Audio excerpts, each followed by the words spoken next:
नमस्कार दोस्तों, स्वागत करता हूँ आप सभी का दशमांश निगम में। दोस्तों, आज की वीडियो में हम बात करने वाले हैं मुहूर्त ट्रेडिंग के बारे में। क्या होती है मुहूर्त ट्रेडिंग, और चलिए शुरू करते हैं फिर वीडियो को। और उसके बाद मैं आपको कुछ यहाँ पे इन्फोग्राफिक्स के थ्रू दिखाने वाला हूँ कि मुहूर्त ट्रेडिंग में कैसी परफॉर्मेंस होती है स्टॉक मार्केट्स की। तो सबसे पहले तो भाई एनएसई इंडिया की वेबसाइट पे चल लेते हैं तुरंत, क्योंकि एनएसई इंडिया पे हमें जानकारी मिलती रहती है। और आप में से काफ़ी लोग शायद एनएसई की वेबसाइट को इग्नोर करते हो या यूज़ नहीं करते हो, तो यार यूज़ किया करो। देखो, शुभ दीपावली विश कर रहे हैं ना ये लोग हम लोगों को, वैसे ही मैं भी आप लोगों को हैप्पी दिवाली विश करता हूँ। उम्मीद करता हूँ वो स्टार्ट वाला सॉन्ग आपको पसंद आया होगा। तो इनका देखो, मुहूर्त ट्रेडिंग क्या है। मुहूर्त ट्रेडिंग एक परंपरा है, ठीक है। जो क्योंकि दिवाली क्या होता है, दिवाली हिंदुओं का सबसे बड़ा त्यौहार होता है, ठीक है। हिंदुओं के दो ही बड़े त्यौहार होते हैं, वैसे तो बहुत त्यौहार हैं, बट सबसे बड़े जो फेस्टिवल्स हैं वो है दिवाली और होली। उसमें से जो बड़ा माना जाता है वो दिवाली माना जाता है, ठीक है। मतलब हमारा सबसे ज़्यादा सिग्निफिकेंट या सबसे ज़्यादा इम्पॉर्टेंट जो फेस्टिवल है वो है दिवाली। दिवाली के दिन लोग कुछ भी नया काम स्टार्ट करने या फिर कुछ भी नया अपने घर में ख़रीदने को शुभ मानते हैं। फॉर एग्ज़ाम्पल, काफ़ी लोग ऐसे हैं जो कार लेते हैं, बाइक लेते हैं, या फिर कोई नया रेफ्रिजरेटर ले रहा है, कोई नई वॉशिंग मशीन ले रहा है, ठीक है। तो इस टाइप की नई नई चीज़ें लोग लेते रहते हैं। जैसे जो किसान होते हैं वो नया ट्रैक्टर अगर उन्हें लेना होगा और मान लो इसी आसपास में लेना है, तो वो वेट करेंगे कि दिवाली के दिन लेंगे, ठीक है। तो उसको शुभ माना जाता है। वैसे ही अगर हम लोग ट्रेडर्स हैं, हम लोग इन्वेस्टर्स हैं, तो हम लोग क्या करना चाहेंगे। हम लोग भाई अगर ट्रेडर्स या इन्वेस्टर्स हैं तो हम लोग क्या करना चाहेंगे। हम लोग जो है आज के दिन हम लोग किसी अच्छे स्टॉक को अपने पोर्टफोलियो में शामिल करना चाहेंगे, अपने इन्वेस्टमेंट में उसको ऐड करना चाहेंगे। तो देखते हैं दिवाली की जो टाइमिंग्स इन लोगों ने डिसाइड की हैं वो क्या है। तो सबसे पहले जो ब्लॉक डील सेशन होगा, ठीक है, कैपिटल मार्केट में वो होगा 5:45 टू 6 PM। उससे हमसे कोई लेना देना नहीं है, ठीक है, रिटेल इन्वेस्टर से। उसके बाद 6 बजे से लेकर 6:08 तक प्री ओपन मार्केट रहेगी, जैसे नॉर्मली किसी भी मार्केट में होता है। हमारे जो 9 से 9:08 या 9:07 तक का जो टाइम होता है, उस टाइम हमारी प्री ओपन मार्केट रहती है, जिसमें ट्रेडिंग हम लोग नहीं कर सकते हैं। लेकिन जो प्रीवियस डे के जो ऑर्डर्स होते हैं, जैसे जो एएमओ वगैरह ऑर्डर्स होते हैं, वो एग्जीक्यूट होते हैं और मार्केट फिर सेटल होती है, ओपन होती है।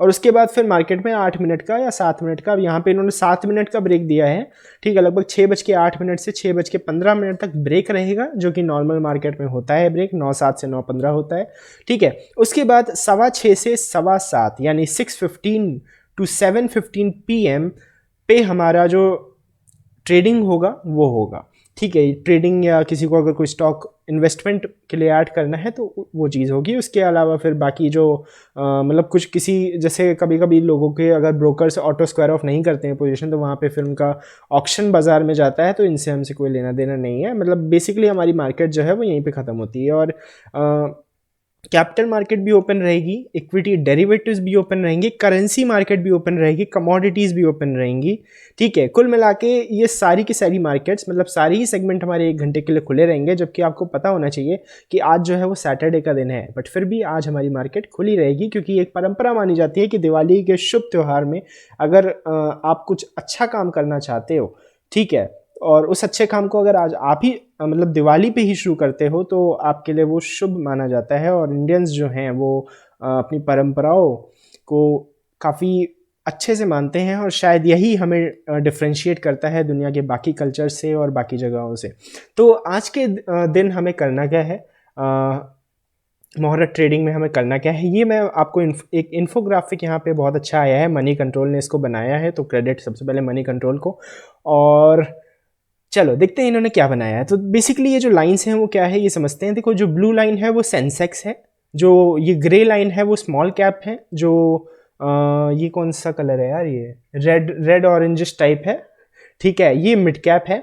और जो येलो लाइन है, डार्क येलो लाइन है, वो BSE 500 है, मतलब टॉप 500 है, ठीक है। चलो इन सारी लाइंस को देखते हैं। अब जैसे मुहूर्त ट्रेडिंग आप देख रहे हो, तो 2010 से 2019 तक का डेटा इन्होंने दिखाया है, ठीक है। और 2010 से 2019 में अगर आप देखोगे, सबसे ऊपर जो लाइन जा रही है यहाँ पे, ये परसेंटेज चेंज इन्होंने दिखाया है, ठीक है, परसेंटेज चेंज। तो अब इसमें एक चीज़ ध्यान जरूर रखनी है दोस्त, कि ये जो परसेंटेज चेंज है ये प्रीवियस क्लोजिंग बेसिस पे है। यानी ये नहीं दिखा रहा है कि इंट्राडे में उसने कितना गेन किया है, ये बस ये दिखा रहा है कि प्रीवियस क्लोजिंग से कितना गेन किया। तो हो सकता है गैप अप होके भी गेन हो सकता है, ठीक है। तो इसके लिए क्या करना है, हमें जो इंडेक्सेस हैं उन पर नज़र रखनी है। जो कि मैं अभी आपको दिखाऊंगा भी कि आप कैसे नज़र रख सकते हो। मैंने अपस्टॉक्स पे एक पूरी वॉच लिस्ट इसकी बना रखी है और काफ़ी टाइम से मेरी बनी हुई है। तो जैसे निफ्टी मिड कैप 100 को अगर मैं देख रहा हूँ तो यहाँ पे मिड कैप में देख रहा हूँ प्रीवियस क्लोजिंग है इसकी 18,353। तो आज जहाँ पे भी ओपन होगा फिर उसको मैं कंपेयर करूँगा अपने इस हिस्टोरिकल डेटा से। तो अब इसके अंदर आप क्या देख रहे हो कि सबसे ऊपर जो लाइन है वो स्मॉल कैप की है पिछले काफ़ी सालों से, ठीक है। लगभग यहाँ पे बीच में हाँ थोड़ा बहुत ये हो गया था कि मिड कैप की लाइन ऊपर चली गई थी स्मॉल कैप से, ठीक है। तो उस ट्रेंड को हम समझने की कोशिश करेंगे, बट ओवरऑल हम ये कह सकते हैं कंफर्टेबली कि जो स्मॉल कैप्स हैं मुहूर्त ट्रेडिंग के दिन स्मॉल कैप्स ही ज़्यादातर चलते हैं। मतलब ज़्यादातर लोग जो इन्वेस्टमेंट करते हैं वो स्मॉल कैप्स में करते हैं, ठीक है। बट हाँ एक और चीज़ है कि इस लाइन में काफ़ी फ्लक्चुएशंस भी आपको दिख रही हैं। जो इस सबसे ज़्यादा जो स्टेबल लाइन है वो है हमारी यहाँ पे सेंसेक्स की और उसके साथ ही एक लार्ज कैप की। लेकिन अगर आप एक और चीज़ देखोगे तो जो सेंसेक्स है उसके रिटर्न सबसे कम है। मुहूर्त ट्रेडिंग के दिन सबसे कम रिटर्न्स हमें सेंसेक्स ने दिए हैं। सबसे कम जो मतलब रिटर्न्स हैं वो सेंसेक्स के स्टॉक्स में, यानी जो बड़े स्टॉक्स हैं, ठीक है, जिनको दिग्गज स्टॉक्स माना जाता है उनमें सबसे कम रिटर्न हमें मिला है। और जो कि अगर आप देखोगे तो लगभग 0.5 से एक बार ये 0.5 टच हुआ है, लेकिन उसके बाद ये लगभग 0 to 0.5 मतलब बेकार, उसको सिग्निफिकेंट नहीं मान सकते उसको और यहाँ पे काफ़ी साल तक तो वो नेगेटिव ही रहे, ठीक है। मतलब 2017 में हमें नेगेटिव रहा सेंसेक्स, ठीक है, सेंसेक्स नेगेटिव रहा लेकिन स्मॉल कैप लगभग थोड़ा बहुत पॉजिटिव रहा 2017 में, ठीक है। 2016 में अगर आप देखोगे तो सेंसेक्स जो है वो 0 पे रहा है, जबकि स्मॉल कैप ने वहाँ पे 1% दिया। और जब स्मॉल कैप ने अपना हाई लगाया है लगभग 1.5 का, तब सेंसेक्स यहाँ पे 50 और 0 के बीच में रहा है, ठीक है। तो इससे एक चीज़ तो हमें क्लियर समझ में आती है कि अगर मुहूर्त ट्रेडिंग, अगर आप ट्रेडिंग करना चाह रहे हो मुहूर्त के दिन, यानी उस एक घंटे में आप ट्रेडिंग करना चाह रहे हो, तो लार्ज कैप में आप अगर सेल करके ट्रेडिंग कर रहे हो तो वो ज़्यादा बेटर है। बट मुहूर्त के दिन सेल करना थोड़ा सा, हाँ ये बता देता हूँ कि मुहूर्त के दिन देखो माना ये जाता है कि आप इस दिन कुछ खरीदा जाता है, ठीक है। ऐसा कभी नहीं होगा किसी भी घर में कि आपको मान लो घर का कोई सामान बेचना है तो आप दिवाली के दिन उस सामान को बेच रहे हो, ठीक है। भले ही उससे लक्ष्मी आपके घर में आ रही है, बट ऐसा नहीं करते हो आप कि दिवाली के दिन आप किसी सामान को बेच रहे हो, ठीक है। आप उसको फिर वेट करते हो, उसको फिर कुछ टाइम बाद अगर बेचना है तो, अगर बेचना ही है तो कुछ टाइम बाद बेचोगे उसे, ठीक है। लेकिन दिवाली के दिन लोग बस खरीदने पे विश्वास रखते हैं या नेट बायर लोग बनना चाहते हैं दिवाली के दिन। मतलब आप अपने पोर्टफोलियो में कुछ ऐड करो, ठीक है, कुछ सब्ट्रैक्ट मत करो। इवन आपकी कोई एग्जिस्टिंग स्विंग की पोजीशन भी है और मार्केट गैप अप भी अगर आज ओपन होता है तो भी उस स्विंग की पोजीशन को आपको सेल नहीं करना चाहिए, ऐसी मान्यता होती है, क्योंकि सेल करना यहाँ पे पाप माना जाता है।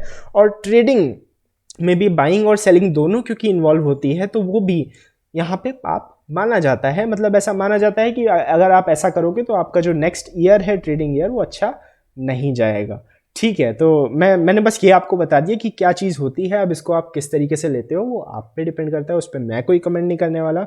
पर्सनली अगर मेरा व्यू जानना चाहते हो तो भाई मैं सेल का बटन यहाँ पे नहीं दबाता हूँ मुहूर्त के दिन। उस एक घंटे में अगर सेल हम नहीं करेंगे तो मुझे नहीं लगता कि कोई बहुत बड़ा डिफरेंस वहाँ पे पड़ जाएगा। तो मैं यहाँ पे करना क्या चाहूँगा, मैं आज के दिन अपने पोर्टफोलियो में कुछ स्टॉक्स को ऐड करना चाहूँगा जो स्टॉक्स ऑलरेडी मेरे पोर्टफोलियो में हैं और जो अभी अच्छे प्राइस में है या जिनको मैं लेना चाहता हूँ और अच्छे प्राइस में, उनको मैं ऐड करना चाहूँगा। तो दो कंक्लूजन हमने यहाँ पे निकाले। कंक्लूजन नंबर 1 जो हमने निकाला वो ये निकाला कि भाई मुहूर्त ट्रेडिंग, अगर आपको ट्रेडिंग ही करनी है तो स्मॉल कैप्स में करनी होगी, क्योंकि और स्मॉल कैप्स में अगर कर रहे हो तो बाइंग साइड में आपको ट्रेडिंग करनी होगी, और लार्ज कैप्स में अगर करना चाह रहे हो तो सेलिंग साइड थोड़ा सा बेटर रहेगा। स्पेशली अगर वो गैप अप होते हैं तो उनको सेल करना बेटर रहेगा, ठीक है। लेकिन क्योंकि आप सेलिंग यहाँ पे शायद थोड़ा सा अवॉइड करना चाहोगे क्योंकि लोग नेट बायर्स हैं, तो वहाँ पे स्मॉल कैप्स बाइंग करना ज़्यादा बेटर ऑप्शन रहने वाला है स्मॉल कैप्स या मिड कैप्स। अब पिछले 2 सालों से स्मॉल कैप्स ने ज़्यादा अच्छी परफॉर्मेंस दी है मिड कैप्स से, और इस बार भी ऐसा नहीं लग रहा है कि मिड कैप्स जो है वो, सॉरी पिछले 3 सालों में, तो मुझे लगता है एक सेफर बेट रहेगी कि स्मॉल कैप्स में आप वहाँ पे बाइंग करो। तो स्मॉल कैप्स में अगर बाइंग करना चाहते हो तो बिल्कुल करो, लेकिन मैं कोई रिकमेंडेशन यहाँ पे नहीं देने वाला आज के दिन, ठीक है। स्मॉल मतलब ट्रेडिंग के लिए कोई रिकमेंडेशन नहीं देने वाला। पोर्टफोलियो तो बताऊंगा अभी जो ऐड करने वाला हूँ, बट ट्रेडिंग के लिए कोई रिकमेंडेशन क्यों नहीं है, वो इसलिए नहीं है क्योंकि देखो दिवाली एक शुभ त्यौहार है और इस दिन ट्रेडिंग अगर आप करोगे तो प्रॉफिट के भी चांसेस रहती हैं, लॉसेस के भी चांसेस रहते हैं। और अगर दिवाली के दिन आप लॉस करते हो तो कहीं ना कहीं वो आपके एक मनोवैज्ञानिक लेवल पे आपको थोड़ा सा परेशान कर सकता है। ये फेस्टिवल का डे है और आपको फेस्टिवल को एंजॉय करना चाहिए, तो मुझे लगता है कि आपको यहाँ पे कोई पंगा लेने की कोई मतलब एक करतब दिखाने की ज़रूरत नहीं है। आप आओ, चुपचाप बाज़ार में आओ, ठीक है, 1 घंटे के लिए बाज़ार को देखो। पहली बार आप अगर पहली बार मुहूर्त ट्रेडिंग सेशन अटेंड कर रहे हो तो बाज़ार की वॉलेटिलिटी देख के आपको मज़ा आ जाएगी। जिस तरीके से मतलब आप समझो कि पूरे जो 5-6 घंटे का जो मूवमेंट है वो 1 घंटे में आ सकता है, ठीक है। ज़रूरी नहीं है कि ऐसा हो, लेकिन ऐसा मैक्सिमम टाइम्स ऐसा होता है, ठीक है। तो वॉलेटिलिटी बहुत ज़्यादा होने वाली है, ठीक है। स्टॉक्स मतलब अब बाइंग, मुझे याद है पिछली बार हमने टाटा मोटर्स को बाइंग किया था मुहूर्त ट्रेडिंग सेशन में, ठीक है। टाटा मोटर्स को हमने बाइंग किया था और आज भी इस दिन भी हम टाटा मोटर्स को ही बाइंग करने वाले हैं, आज के दिन भी, ठीक है। तो पिछली बार मैंने टाटा मोटर्स को बाइंग किया था और मुझे याद है कि मैंने इसको लगभग बाइंग करना चाहता था मैं इसको 135-138 के प्राइस पे, और ये मैंने बाइंग बटन जब दबाया था ज़ेरोडा में तो मुझे ये मिला था 145 के भाव पे। अब आप समझ सकते हो कि किस टाइप की वॉलेटिलिटी, 7 रुपये के 100 रुपये के स्टॉक में 7 रुपये स्विंग के टारगेट्स होते हैं कुछ लोगों के, स्विंग ट्रेडिंग के टारगेट्स होते हैं 10-10, 15-15 रुपये के 100 रुपये के स्टॉक्स में। तो चलो, इस टाइप की वॉलेटिलिटी अगर आप देख सकते हो तब तो, और अगर आप सह सकते हो तब तो फिर आप ट्रेडिंग करो, नहीं तो इसीलिए मैं कह रहा हूँ कि ट्रेडिंग बिल्कुल ना करें आज के दिन, ठीक है। भले ही प्रॉफिट हो भले ही लॉस हो, ठीक है, उससे कोई फ़र्क नहीं पड़ता, ठीक है, कि एक आज लॉस हो भी जाता है लेकिन आपको एक साइकोलॉजिकल लेवल पे वो थोड़ा सा हार्म पहुंचा सकता है, तो इसलिए आज के दिन पे ट्रेडिंग अवॉइड करें। अब टाटा मोटर्स को चुनने की वजह क्या है? देखो दोस्त, मैं सबसे पहले तो बात कर लेते कि पिछले साल टाटा मोटर्स ने कैसा किया था। तो 2019 में लगभग 27 अक्टूबर को दिवाली पड़ी थी, तो 2019 में यहाँ पे हम सितंबर की कैंडल है, ये है अक्टूबर की कैंडल। अब देख सकते हो मुहूर्त वाला जो महीना था या जो अक्टूबर का महीना था, उस महीने में टाटा मोटर्स ने कैसा परफॉर्म किया। अब ये आपको लग रहा होगा कि पूरे महीने ही स्टॉक ऊपर रहा है, लेकिन एक्चुअल में ये स्टॉक लगभग महीने के अंतिम दिनों में ही ऊपर रहा है, मतलब दिवाली के बाद से ही ऊपर गया है। तो दिवाली तक ये स्टॉक लगभग इसी लेवल पे था, ठीक है, लगभग था वो 140-145 के लेवल पे। यहाँ पे हमने बाइंग की थी इस स्टॉक को, उसके बाद हमने इस स्टॉक को होल्ड किया था। हमने लगभग 180 के भाव पे इस पे बुक करके हम निकले हैं, ठीक है। क्यों? क्योंकि यहाँ पे 20 EMA का रेजिस्टेंस था, 20 EMA के रेजिस्टेंस को लेके ये स्टॉक वापस आया। अब इस महीने या इस टाइम इस स्टॉक को चुनने की वजह क्या है, इसके लिए आपको इसके चार्ट में थोड़ा सा मैं पीछे लेके चलता हूँ। तो अगर आप थोड़ा सा पीछे जाओगे तो यहाँ पे आपको मैं एक चीज़ दिखाता हूँ। चलो पहले जो ऑब्जर्वेशन है वो बता देता हूँ, फिर ये चीज़ दिखाऊंगा। तो देखो दोस्तों, इसमें ऑब्जर्वेशन क्या है कि बहुत टाइम से, काफ़ी टाइम से ये जो स्टॉक है वो मंथली के चार्ट पे 20 EMA के नीचे ही ट्रेड कर रहा है, ठीक है। लगभग यहाँ पे 20 EMA के ऊपर जो लास्ट टाइम ट्रेड किया है वो है 2017 में। तो लगभग ये हो गए कितने, 2 या 3 साल हो गए, 3 साल हो गए। 3 साल से ये 20 EMA के नीचे ट्रेड कर रहे हैं। एक बार इसने कोशिश की थी ब्रेक करने की, नहीं कर पाया था, ठीक है, और वो पिछली मुहूर्त के टाइम ही की थी। अब इस मुहूर्त के टाइम में 20 EMA पे खड़ा है। ध्यान रखना, पिछली मुहूर्त ट्रेडिंग सेशन में ये 20 EMA के बहुत नीचे था, बट ये उसके आसपास तक गया, ठीक है, उसके बाद, ठीक है। आज के दिन क्या है, ये मुहूर्त ट्रेडिंग सेशन है और ये यहीं पे खड़ा हुआ है ये स्टॉक। तो अब इस स्टॉक में चांसेस बहुत ज़्यादा हैं कि इस स्टॉक में एक ब्रेकआउट आना चाहिए, और अगर ब्रेकआउट आता है तो वो ब्रेकआउट इसको बिल्कुल मुझे लगता है कि 220 तक, ठीक है, और उसके बाद 280 तक ले जाने की पूरी ताकत रखता है टाटा मोटर्स को, ठीक है। 220 और 280 तक ले जाने की इसको पूरी ताकत रखता है। साथ ही साथ यहाँ पे एक बहुत ही अच्छा सपोर्ट भी बनता है, ठीक है। तो मुझे लगता है इस स्टॉक को यहाँ पे ले जाना चाहिए। हाँ, अब हिस्टोरिकल थोड़ा सा बात कर लेते हैं कि हिस्ट्री में भी क्या ऐसा कभी हुआ है। तो आप देखोगे कि टाटा मोटर्स की मंथली चार्ट, क्योंकि मैं लगा रहा हूँ तो इसमें बहुत ज़्यादा डेटा हमारे पास अवेलेबल नहीं है चार्ट के ऊपर, बट हिस्ट्री में एक बार ऐसा हुआ है कि ये जो स्टॉक है देखो यहाँ पे लिस्ट हुआ है, ठीक है। उसके बाद 20 EMA के ऊपर रहा है, फिर एक बार ऐसा हुआ है कि ये 20 EMA के नीचे आया है, ठीक है, 20 EMA के नीचे आया है। तो अब देखो यहाँ पे क्या है, ये 2007 से ये 2009, यानी लगभग 2 साल, अभी 3 साल है, अभी 3 साल से नीचे है। उस टाइम 2 साल से नीचे था 20 EMA के। उसके बाद इसने 20 EMA को ब्रेक किया, फर्स्ट टाइम में ब्रेक किया, ठीक है, फर्स्ट टाइम में ब्रेक किया, और देखो फिर कितना अच्छा इसने ट्रेंड दिखाया है, ठीक है। कितने रुपए से चला आ रहा है, 70 रुपए से, 70-75 रुपए था जब इसने ब्रेक किया था।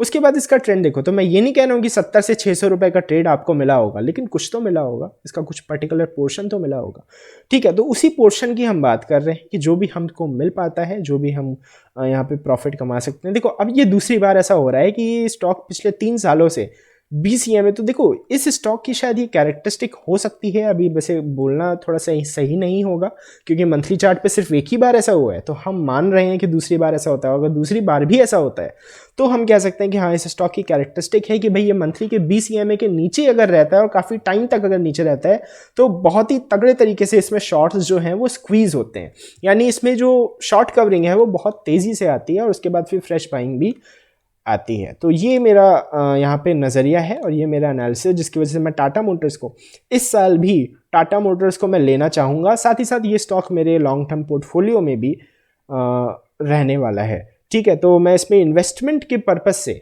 ठीक है, मैं फिर बता दे रहा हूँ, इसमें यहाँ पे मेरा ट्रेडिंग का कोई व्यू नहीं है। इसमें मेरा व्यू है टाटा मोटर्स को मैं ले रहा हूँ क्योंकि मेरा इसमें इन्वेस्टमेंट का मोटिव है। मैं इसमें इन्वेस्ट करना चाहता हूँ। और अगर आप देखोगे तो कितने टाइम तक मैं इन्वेस्ट करना चाहता हूँ, ये सवाल आ सकता है। तो पिछली बार हमने कितने टाइम तक इन्वेस्ट करना था यहाँ पे? पिछली बार यहाँ पे इसने ब्रेकआउट जब किया था 2009 में, और इसने जो हाई लगाया था वो लगाया था कब? वो लगाया था 2015 में। तो 6 साल, 5 या 6 साल लगे थे इसको उस हाई तक पहुंचने में। तो मैं इसमें लगभग 3, 4 या 5 साल तक इन्वेस्टमेंट करना चाहता हूं और रेगुलर बेसिस पे एसआईपी की तरह मैं इसको बाइंग करता रहूंगा। लेकिन मुहूर्त के दिन एक शगुन के तौर पे मैं टाटा मोटर्स को ही लेना पसंद करूंगा। ठीक है, उसके बाद अब बात आती है कि डिफरेंट सेगमेंट्स की बात कर लेते हैं। जैसे कि हमने कहा था पिछली बार कि हम यूट्यूब पे कुछ नया आपके लिए लाने की कोशिश करेंगे। तो डिफरेंट सेगमेंट्स की बात कर लेते हैं। सबसे पहले तो इंडेक्सेस की बात करना उचित नहीं रहेगा क्योंकि हमें नहीं पता कि भाई कितना गैप अप या गैप डाउन खुल सकता है।